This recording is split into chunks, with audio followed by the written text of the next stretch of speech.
Evangelho de Mateus, no capítulo 9, do 14 ao 17. Vamos ler. Então, os discípulos de João vieram perguntar-lhe: por que nós e os fariseus jejuamos, mas os teus discípulos não? Jesus respondeu: como podem os convidados do noivo ficar de luto enquanto o noivo está com eles? Virão dias quando o noivo lhe será tirado, então jejuarão. Ninguém põe remendo de pano novo em roupa velha, pois o remendo forçará a roupa, tornando pior o rasgo. Nem se põe vinho novo em vasilha de couro velha. Se o fizer, a vasilha rebentará, o vinho se derramará e a vasilha se estragará. Ao contrário, põe-se vinho novo em vasilhas de couro nova, e ambos se conservam. Claro que quando nós lemos esse texto aqui, ele tem várias aplicações para a nossa vida. Vamos orar? Senhor, neste momento estamos aqui, Senhor, a Tua palavra acaba de ser lida e será exposta, Senhor. Se faça presente, nos ilumina, Pai. Mostra-nos, Senhor, a Tua vontade e que tudo que for falado aqui seja para a Tua glória e para a bênção da vida dos irmãos. Em nome de Jesus. Amém. Irmãos, sempre foi prática comum da igreja, comum, nada extraordinário. Sempre foi prática comum no dia a dia da igreja o jejum. Então o jejum não é nada extraordinário, não é nada fora do comum na igreja.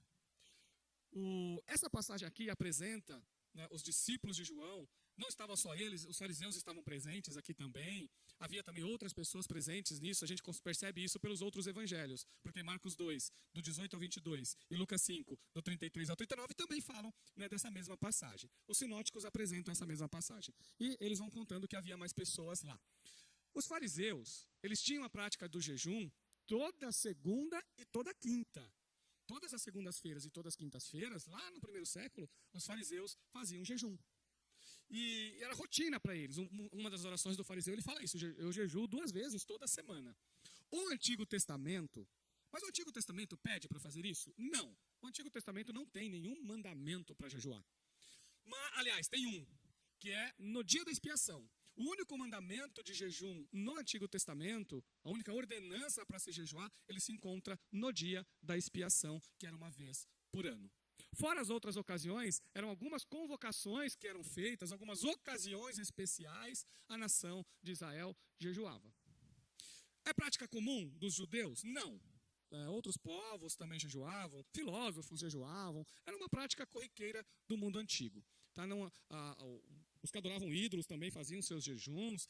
Tudo indica que era uma forma da pessoa se relacionar com a divindade, de se relacionar com o sagrado. Então não é nem exclusivo do judaísmo, não é nem uma prática exclusiva do judaísmo, e não é algo assim, pelo menos no Antigo Testamento não há grandes... Apesar do Antigo Testamento apresentar muitas vezes o jejum acontecendo, nós vemos Davi jejuando, nós vemos Moisés jejuando, apesar da prática ser... A prática, ela é muito comum. Ela é muito comum. Então nós temos Esther jejuou também. Então o Antigo Testamento apresenta isso como... Talvez por isso não tenha grandes textos fazendo orientações, porque era algo que as pessoas já faziam, já praticavam no seu dia a dia. Quando chega no Novo Testamento, o próprio Jesus, quando inicia o seu ministério, ele jejua. O próprio Jesus. Então, se Jesus, quando ele vai, vamos ler Mateus 5, vamos lá ler Mateus 6, por favor. Mateus 6, deixa eu pegar aqui, deixa eu voltar um pouquinho alguns capítulos atrás. Mateus 6, está aqui, vou ler do 16 ao 18, só para complementar. O texto é o 9, mas só para servir de complemento. Quando jejuarem, não mostrem uma aparência triste como os hipócritas, pois eles mudam a aparência do rosto a fim de que os outros vejam que eles estão jejuando. Eu lhes digo verdadeiramente que eles já receberam sua plena recompensa. Ao jejuar, arrume o cabelo, lave o rosto, para que não pareça aos outros que você está jejuando, mas apenas a seu pai, que vem em secreto, e seu pai, que vem em secreto, o recompensará. O que Jesus está dizendo aqui é que não está mandando jejue, mas ele fala, quando você jejuar? Então, era uma prática também dos discípulos. O que está acontecendo aqui não está dizendo que os discípulos nunca jejuam. Não é isso que está dizendo aqui. O que está dizendo é que eles não tinham o hábito de ficar seguindo rigores, como, por exemplo, segunda e quinta-feira. Segunda e quinta-feira. Então, as segundas e as quintas-feiras, os discípulos de Jesus não jejuavam. A gente percebe, lendo aqui, que os de João sim. Então, olha, porque aqui os discípulos de João, tá os fariseus lá, mas todos fazem essa crítica. Então não é uma crítica só dos discípulos de João. João, com a prática religiosa dele, com a prática de fé que ele tinha, com a prática de fé de João, com a forma como João conduzia a sua vida, a maneira que Deus trabalhou a vida dele, o João Batista, a gente consegue perceber que era muito comum eles terem práticas mais, vamos dizer assim, mais longas de jejum. Lembrando que João Batista teve uma vida no deserto durante uma boa parte da vida dele. E quem vive no deserto tem essa prática de jejuar mais vezes. Então, aí os discípulos de João, que provavelmente seguiam, se não era segunda e quinta, tinham uma prática regular, semanal de oração, perguntam exatamente para Jesus. Os discípulos de João vieram e perguntaram: por que nós e os fariseus jejuamos? Então eles se igualam. Então, tudo indica que seguiam segunda e quinta também. Como nós e os judeus jejuamos, mas os teus discípulos, não. E agora, irmãos? E agora? Por que Jesus disse que os seus discípulos não tinham essa prática corriqueira do jejum? É porque tinha algo maior com eles. Existe algo maior que o jejum? Sim, existe algo maior que o jejum. Depois a gente vai falar um pouquinho mais sobre ele. Mas aqui, Jesus está dizendo para todas as pessoas que aquele momento era um momento diferente. Era um momento de alegria. Era um momento de festejar. Era um momento de glorificar a Deus. No Antigo Testamento, o jejum era muito voltado para catástrofes, para tristezas, para buscas de arrependimento por pecados cometidos. Nínive, quando se arrepende pela pregação de Jonas, a cidade vai jejuar como uma contrição diante do pesar de um juízo iminente de Deus. Então, olha as cenas de jejuns do Antigo Testamento. Na maioria das vezes é essa cena que nós encontramos no Antigo Testamento, né? Quando há jejuns pelo menos coletivos. E aqui a cena é outra. Olha o que Jesus responde: como podem os convidados do noivo ficar de luto enquanto o noivo está com eles? A presença de Jesus neste mundo aqui era uma presença de festa, e festa como de casamento. E ele diz: os convidados estão aqui. Nós estamos é momento de festejar, é momento de se alegrar. Antes desse fato, desse interrogar dos discípulos de João, que eles vão até Jesus, Jesus se encontra com Mateus, em duas palavras: vem e segue-me, e Mateus segue Jesus. E o que Mateus faz? Um banquete. Um banquete. E vão publicanos, pecadores, se banquetear, se alegrar, porque houve salvação.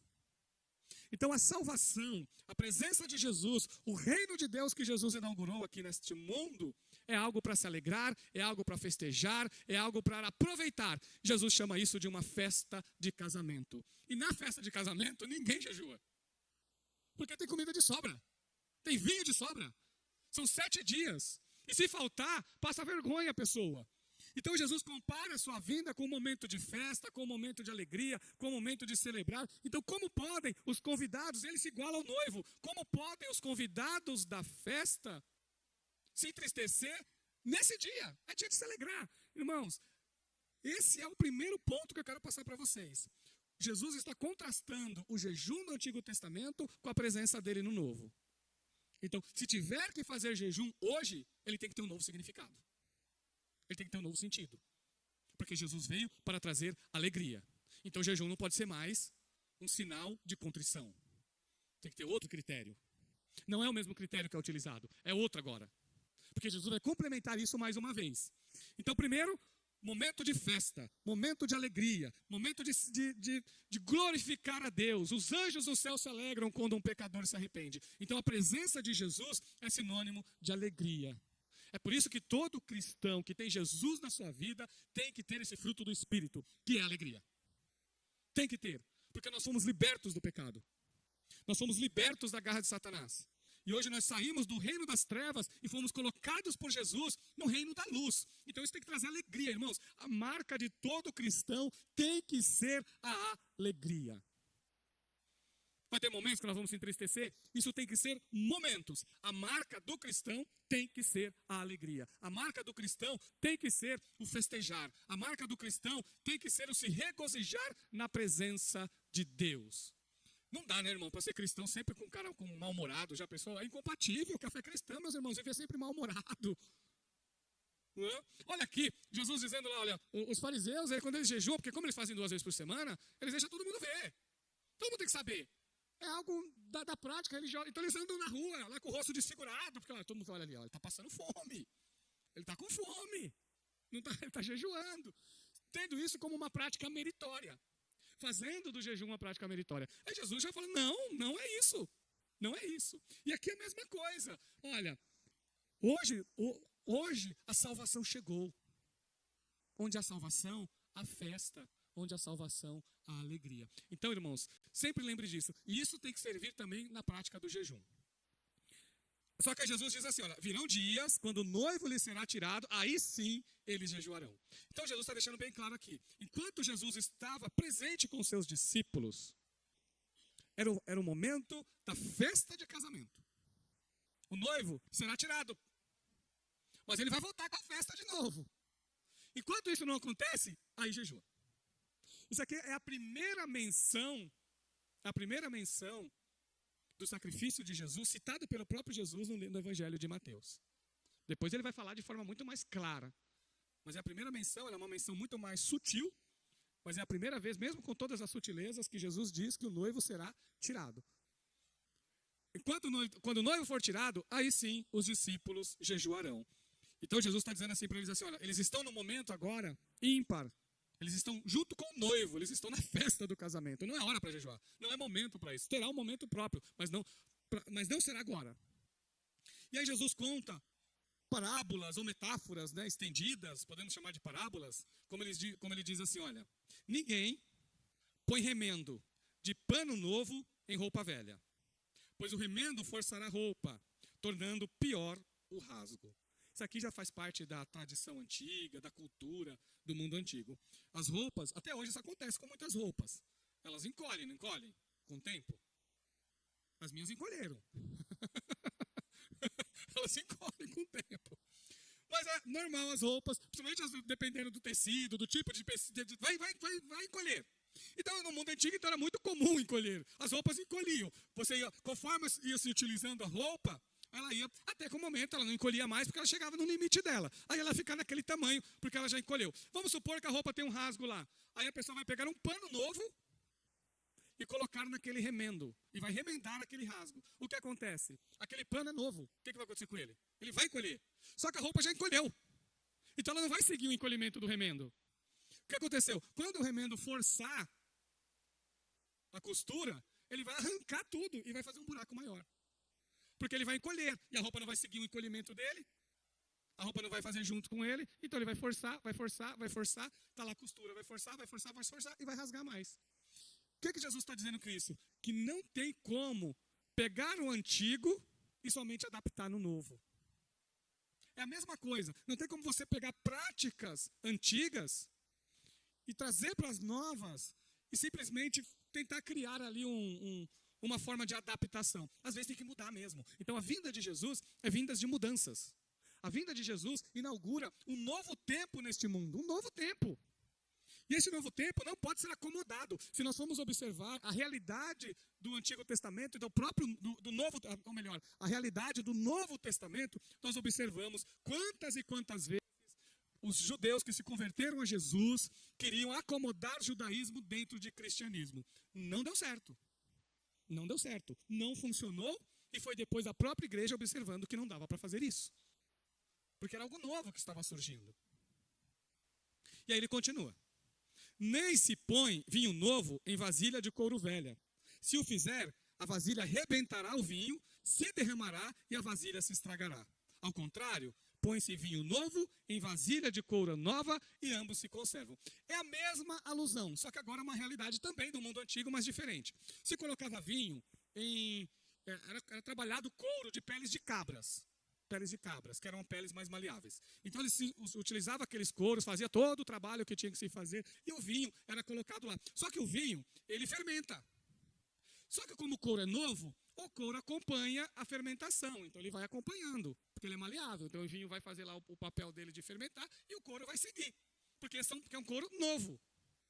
Agora, só que vai chegar um momento que é a mesma coisa. Ele vai esticar o suficiente, não vai esticar mais, vai ficar um couro velho, só que sem condições mais de esticar. Aí o que acontece? Você não pode pegar um vinho novo e jogar nesse odre ou nessa vasilha que já foi esticada, que já foi usada. Porque senão o vinho vai fermentar de novo, o vinho é novo, ele vai fermentar. Só que aí já não tem mais o processo, ela já não consegue mais esticar. O que vai acontecer?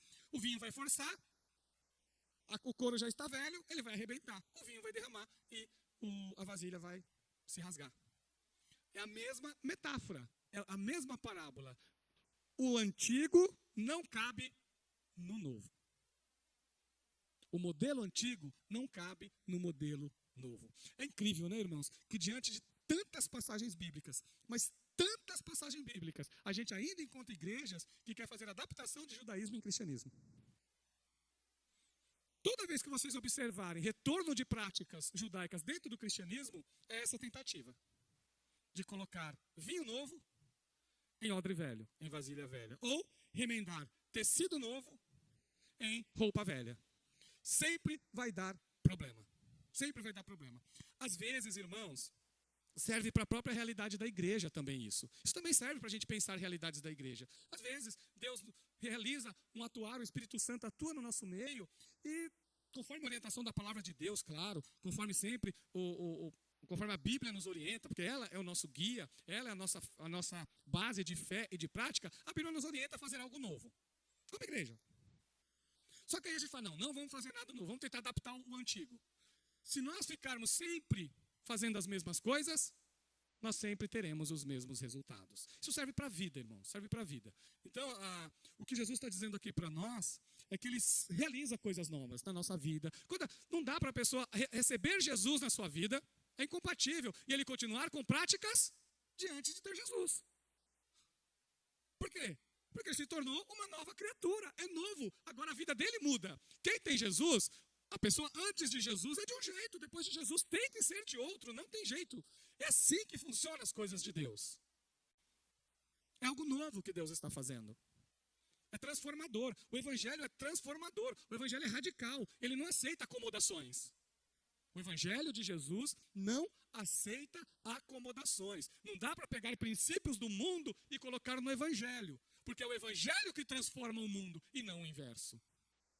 É o evangelho que transforma. É ele que gera mudanças. É ele que traz algo novo. A novidade, ela se encontra no evangelho de Jesus. Então, muitas vezes nós queremos servir a Jesus com cabeça do mundo. Com pensamentos do mundo. Com ideias do mundo. E não funciona isso. Para servir a Jesus, nós temos que ser transformados e renovados pela nossa mente, pelo nosso jeito de pensar. O velho não cabe no novo.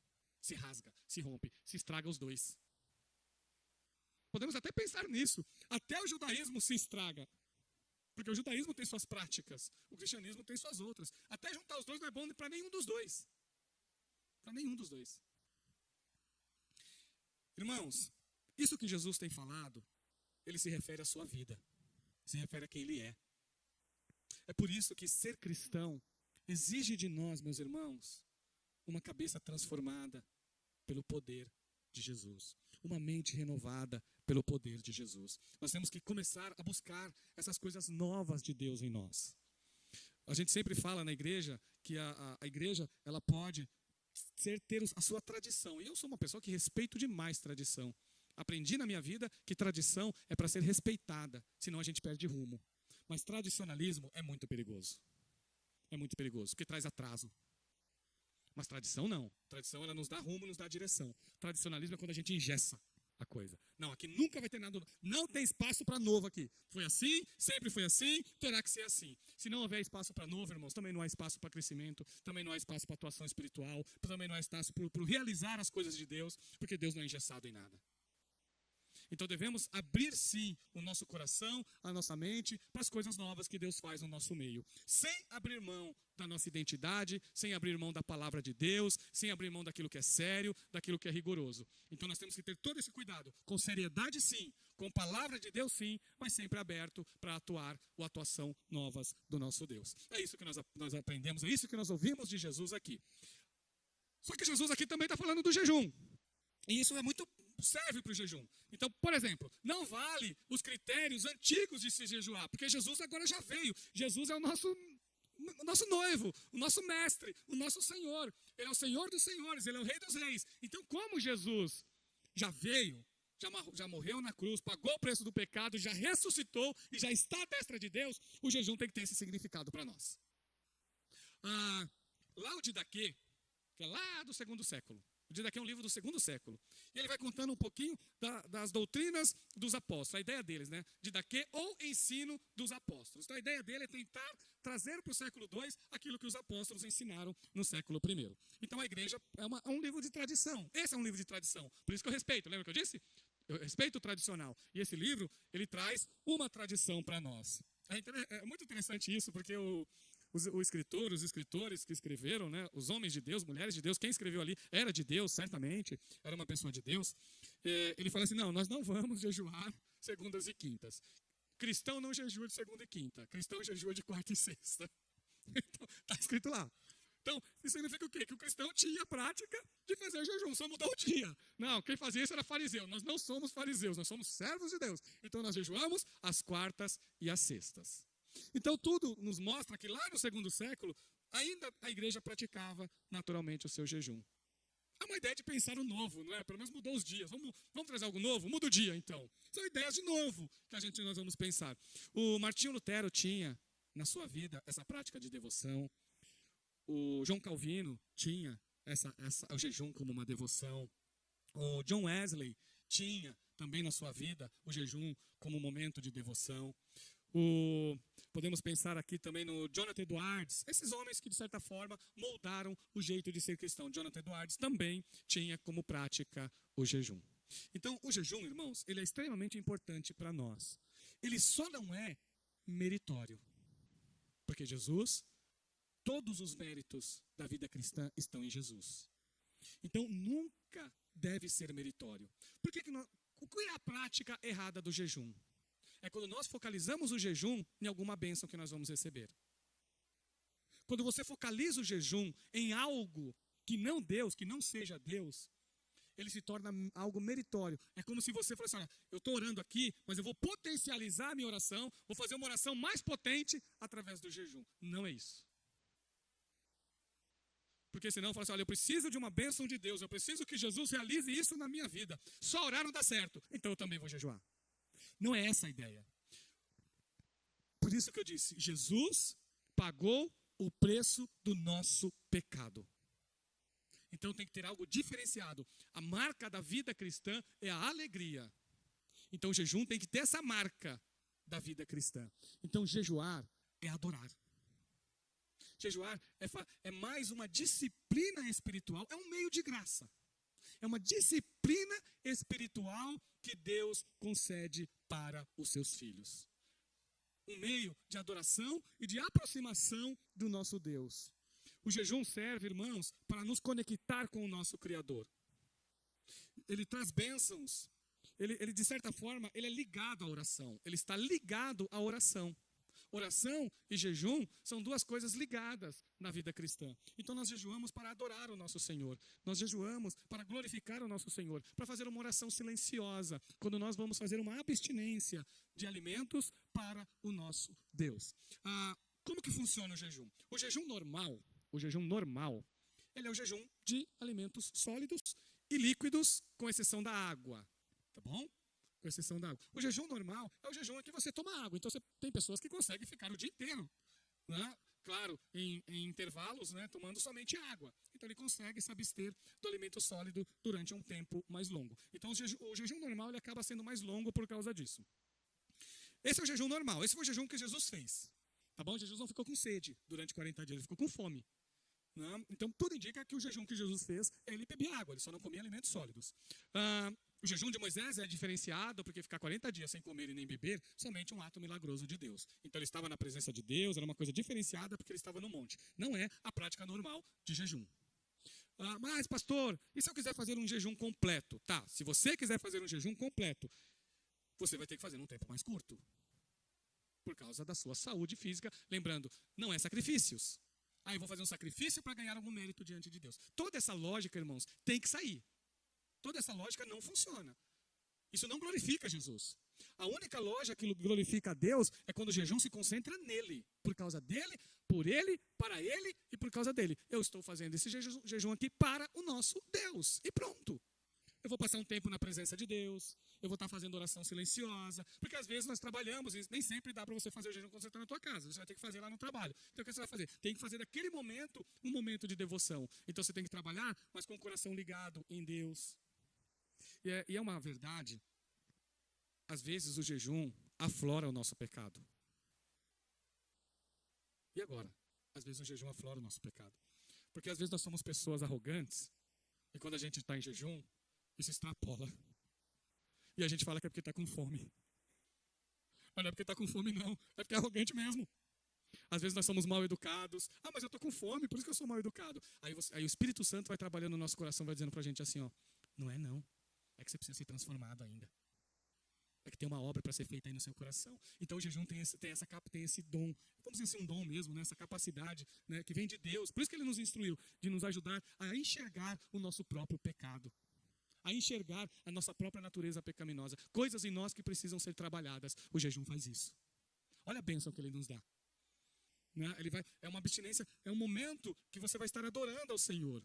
Claro, irmãos, como eu disse para vocês, qual é o prazo? O prazo é pessoal, isso é uma coisa muito pessoal. Podemos fazer jejuns coletivos? Podemos. Às vezes nós temos um propósito da igreja estar orando mais, da igreja estar em momentos mais com Deus. Aí nós podemos fazer esses pedidos para a igreja. Irmãos, vamos fazer aí um momento de oração, e jejum? Podemos fazer isso, não tem nada de errado com isso. Lembrando que é uma questão muito mais pessoal, as pessoas têm a sua forma de fazer. Eu não posso estipular o jejum para ninguém, porque cada um tem sua realidade. Ah, não, você vai ficar 24 horas bebendo só água. Tem pessoas que não podem ficar. Tem pessoas que têm problema de pressão, não é isso? Então ninguém pode estipular. É a nossa realidade nós temos que ver como fazer isso. Pastor, mas eu não posso. Eu não posso ficar sem o meu café da manhã, senão eu passo mal. Então eu tenho que almoçar. Então você pode criar mecanismos. Pode fazer um jejum parcial. Algo que seja prazeroso para você. Algo que você fala assim, isso aqui eu não vivo sem. Mas eu vou fazer um jejum disso aqui. Certo? Não vale, gente. Eu já vi gente falando fazer jejum de Coca-Cola. Coca-Cola faz mal. Coca-Cola você tinha que parar sem jejum. Isso aí faz mal para a saúde. Isso aí não tem nada a ver. Jejum são coisas normais do dia a dia, da vida. Não, vou fazer um jejum de Coca-Cola, vou fazer um jejum de assistir série. Não dá. Isso aí deve evitar essas coisas já no dia a dia. Deve evitar o excesso dessas coisas. Então tem que ser coisas do nosso dia a dia. Tem que ser coisas que é importante para a nossa vida. Tem que ser realmente uma abstinência de algo que não é nem ruim e nem bom. É algo que você abre mão para devotar a Deus. Mas nesse caso serve para as pessoas que não podem fazer o jejum normal. Aí ela vai buscar uma alternativa. Tem uma vez que Daniel evitou alguns tipos de alimentos do rei. Não era um jejum propriamente dito lá, mas é uma forma da gente pensar em jejuns de parcialidades. Não é?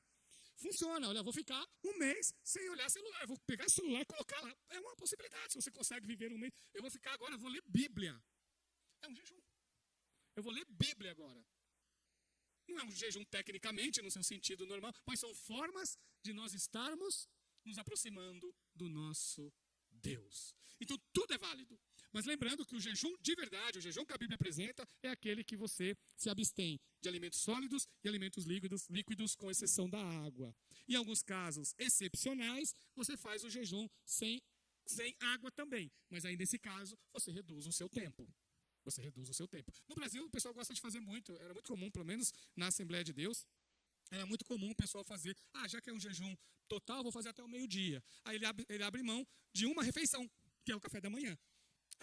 Dá para você fazer, dá para você abrir mão de uma refeição, ao máximo, não é aconselhável você abrir mão de 2 e 3 refeições total. Não dá, não é aconselhável, pode não fazer bem para a saúde, mas uma refeição dá. Se vai fazer um jejum mais com água, aí você consegue abrir mão de 2, por exemplo. 3 eu já não sei, 3 eu nunca tentei, para falar a verdade, 3. Mas você pode abrir mão 2. Eu vou abrir mão do café da manhã e do almoço, então eu vou jantar, certo? São formas que as pessoas vão tendo para fazer o seu jejum. Vocês perceberam? Não há uma regra. Não há uma regra. Mas o propósito dele, o que há um propósito, ele há um propósito. Ele tem que ser um momento de alegria.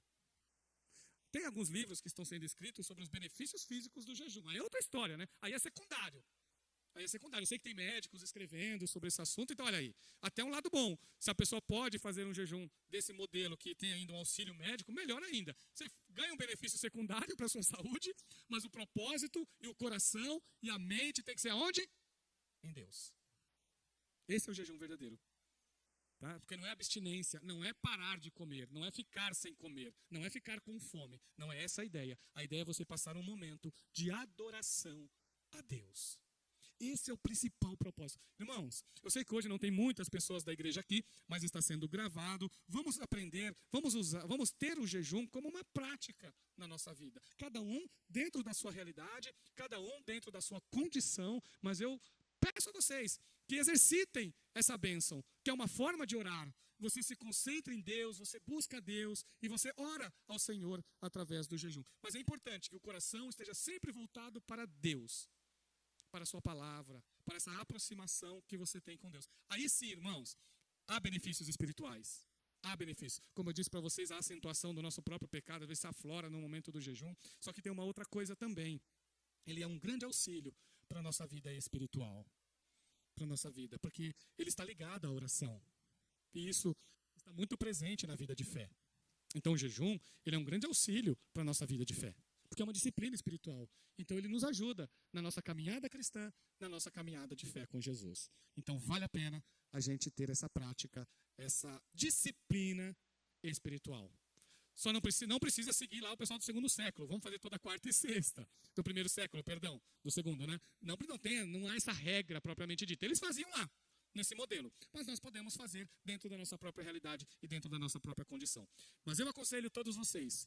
Querem ter uma vida espiritual mais abundante? Querem ter uma vida espiritual mais vibrante? Querem sentir a presença de Deus de uma forma mais intensa? Experimente orar e jejuar. Que Deus abençoe.